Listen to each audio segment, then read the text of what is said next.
Eze nna biko na onwe kene na ife nchọ ka nkwuo biko before you move nekene na anya n'ebe a nekene na anya ebe a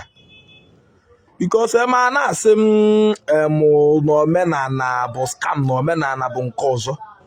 ife niile ajụwo ebe a kedu ife fa nọ ebe eme ife niile ajụwo ebe a kedu ife fada ife ọkwa sị na onwezi ndị na-eje na nke dibịa ọzọ na onwezi ndị na-eje be dibịa na-ada agwọzi ọgwụ mana 247 ndị mmadụ na-ebu ite asị na ife niile a na-ekwu na fancha niile bụ scam na Eze Obi fa na-atụ ọrụ na akwa ọkụkọ fa bụ ọrụ ka fa na-atụ nke a nke ọzọ na ọ nwere ife dị n'ọgwụ oke ngwesị ka njụa ọ na ọ nwere ife dị n'ọgwụ ndị anụnwa wee juo ebe anụnwa burusie ite n'aka onye ọbụla bụ nke onye ọbụla bụ nke ajụkere na onwe anyị ajụjụ ife nwekwa na ikwu bụ na ọgwụ na-alụkwa n'ọrụ ọ bụrụ ma ọgwụ na-alụ ọrụ ọgwụ na-alụsi ọrụ ike na na-enwere ugbonu na ọbụrụ mmadụ niile ka ọgwụ na-elelụ na ndị ọgwụ lelụ mana ọgwụ ka na-alụ ọrụ ndị ọgwụ eleghị ọrụ na-asị na ndị dibịa bụ scam na ndị dibịa bụ wayo ndị ọgwụ eleghị ọrụ na-ekwu mana nke a dị iche ife na-ekwu bụ ife a niile juo ebe a bụ ife menụ ka na-ebu ọgwụ ogene dị ife a agụ ugbo biko mma like ka ị tapụrụ your own blessing ịghọta tapụọ your own blessing from this video ka ife ya emerụ ndị a mekwuoru ya gazie sumodie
January 9, 2024. Unu ga-emotezi ya. Mmadụ bụ na ogbu onwe. Onye a na-achụ ọchịchị ajọ ibe emekọrọ ya. Onye na-eloro unu iri ike ya bụ ibe ike ọ ga-aba na ya. Onye na-eloro unu nhasa ibe nhasa ama aka ebe ọ nọ. Onye na-eloro unu akpata akụsa nke amadị ya n'aka. Ibe niile unu lobi ibe ọma ọ ga-emezu unu ga-enweta ego unu ga-enwe ndụ unu ga-enwe agari owu unu ga-enwe ibe ọma unu ga-enwe ọmụmụ onye chọọ nwaanyị ga-anụ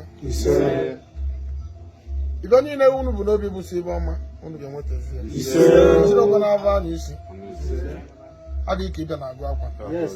ọ na-abịa eme nwatakịrị ka e mere ibe obi na-adị mma enwere onye nsichaba unu nche ajọ nkịta ọbụla na-eche unu nche unu ga-adọgbu ya amụbụ Eze Obi kwuru ya mbesi agụ na-agụ merod ya bụ nakwa unu ọbụla ka ọ na-eri mbesi ọbụla merod ga-agọzi ndị mmadụ ka unu ga-afụta unu anọchikwa na mmadụ ụzọ onye nọchiere unu ụzọ mma ha ga-ebefe ya nso amụ kwuru ya mbesi ọbụla m na-esu ọgwụ ọkụ onye ọbụla na-eloro unu ajọ ibe ka m na-esu ọgwụ ọkụ ka m na-esu ọkụ ebe a nwanne ka m na-egwu a na-atọrọ m ana m agbara ọsọ mmadụ ya na-achọrọ ọkụ onye ọbụla gbabatara ebe nwere mmeri ọ ga-adịrị nnọọ mma ebe niile unu lụrụ bụ ezigbo ibe ọ ga-emezi ibe Eze Obi kwuru ya mmadụ ya ma egbu unu na nkịtị mmadụ ya ma emebi nke unu na nkịtị ebe unu na-akpatara kemgbe unu ga-akpata ya ekwusie m okwu n'ọgwụ nwa si na etu nwa njikwa ọgwụ nwa okwu ka ọ ga-eji ga-eme m gwara ọgwụ ka ọgwụ na-eme ọgwụ aghara anọgide jee eme ibe ma gwara ya ịba m gwara ya ka ọ ga-eme asị m ọgwụ niile nwe unu bụ n'aka ya ma unu ọga ya etu njikwa ka ọ ga-eji ga-adị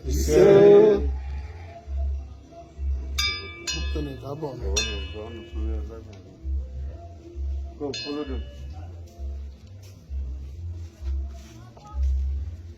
Bịa dị ntụ egbe. Amaghị ana ntụ egbe. Bịa ntụ egbe. Bupụta ya.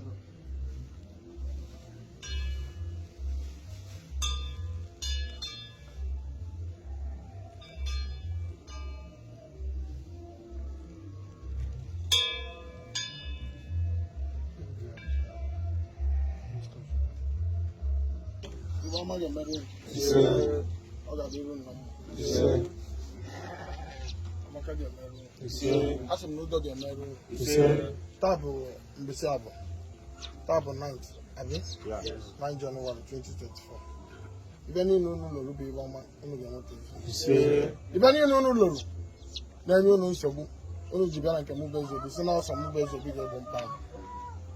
agwọgo m ọgwụ bụ ọbụna ya ma na ọgwụ na-ere Ibe m gwara ọgwụ ka ọgwụ ga mmesịrị ọgwụ si na-etu abụ ka ọgwụ a ga-esi ga adị tupu ga-esi ga ọgwụ niile m mere unu ọ ga-anọ n'ọrụ ọgwụ niile nwa m mere unu ga-eri uri ya ọgwụ nwa anyara abụ ọghọm ọgwụ nwa anyara ego unu na nkịtị ibe niile unu gwara ọgwụ nwa ka ọgwụ nwa ga-eme ibe niile na-enye unu nsogbu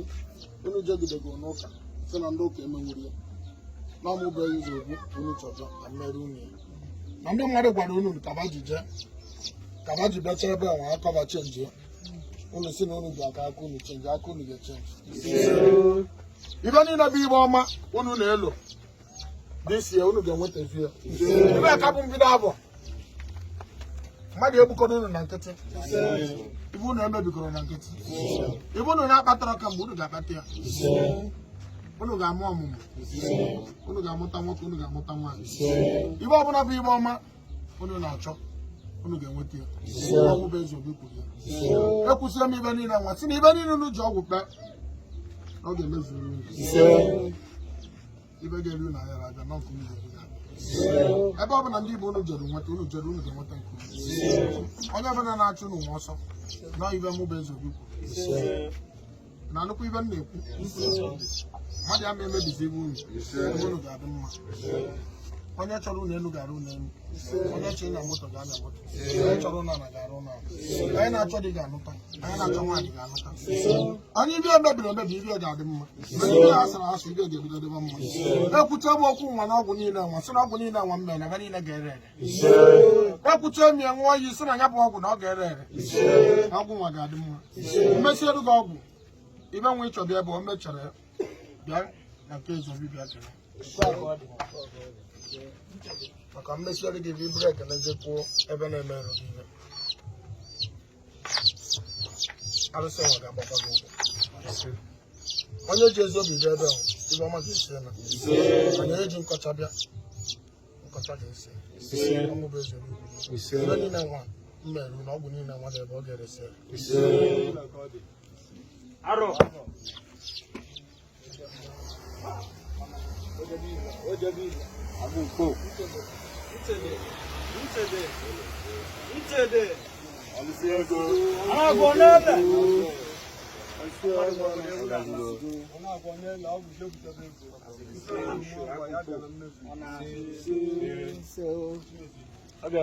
Too much money, small money. No be our portion. Yeah, I need a small level, big money.